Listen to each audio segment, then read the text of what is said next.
Hi everyone, my name is Parsa, and in this presentation I'm going to be going over some of the research that we've been conducting under the supervisory of Dr. Ratcliffe and Dr. Zuniga about the gastrointestinal adverse events with cannabinoids in pediatric populations, and we'll go over the systematic review and meta-analysis process that we've conducted. So the first thing I want to do here is to ask you a research question before we dive into the research itself, and that would be, what are the gastrointestinal adverse events that are associated with cannabinoid therapies in pediatric patients? And keeping this question in mind, we'll go over through the processes to answer this question. So here I'll be going over some of the background information as to why we're looking at medical cannabinoids in pediatrics and their gastrointestinal adverse events. So cannabinoids are used in pediatric patients to help with reducing seizures in epilepsy patients, as well as palliative care to alleviate symptoms such as chemotherapy-induced nausea. Now these cannabinoids, they come in different forms. We have CBD, THC. We can have mixed ratios of CBD and THC, and also synthetic versions such as dronabinol and abalone.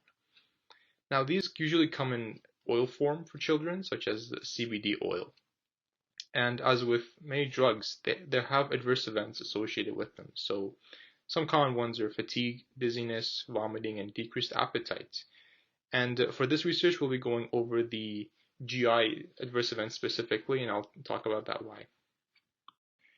All right, so why are we specifically looking at the gastrointestinal adverse events?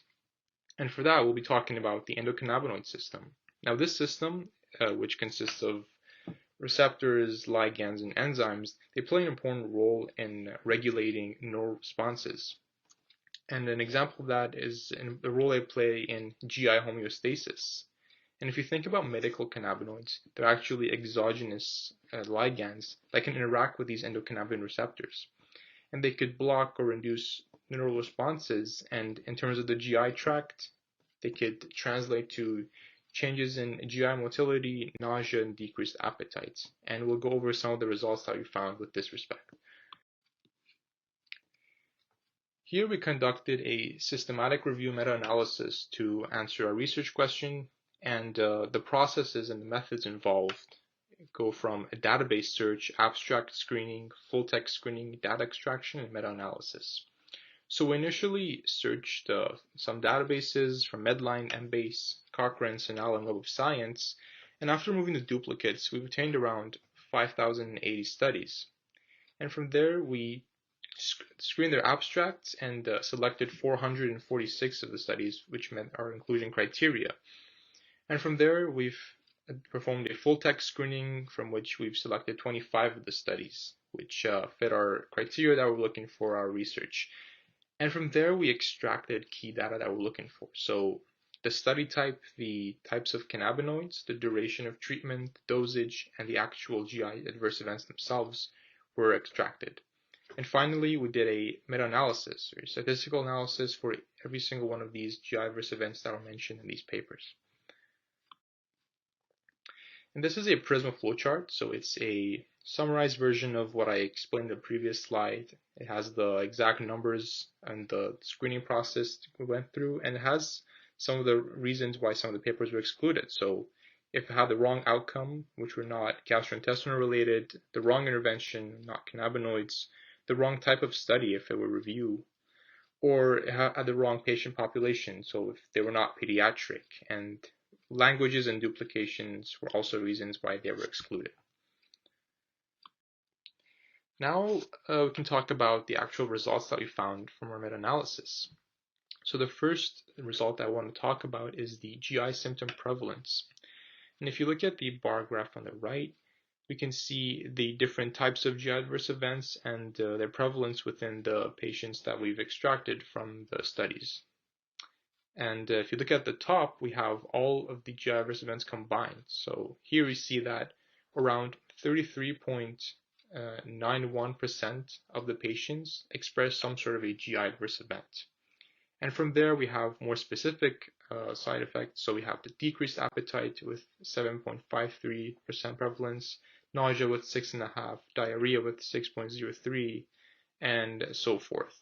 And as you can see, it goes lower until we have some of them which are almost negligible. After we've extracted the GI adverse events themselves, we performed a meta-analysis for each of these events, and they include the types of cannabinoids, the concentration of CBD THC, the maximum dosage used, the duration of treatment, the study type, diagnosis, and type of epilepsy. And I'll be talking about why we've looked at some of these specifically and the results in the upcoming sections. The first meta-analysis result I want to talk about is the reporting of GI events based on the study types. So as you can see on this graph on the right, we see a differential prevalence between prospective versus retrospective studies. We see that prospective studies are significantly higher in terms of GI symptom prevalences compared to retrospective studies. And here we see this for all the GI adverse events combined with the blue bar, then diarrhea with the red bar, and decreased appetite with the yellow bar. And we see that the prospective studies are significantly higher. Another result to discuss here is the correlation found between nausea and the maximum dosage of cannabinoids.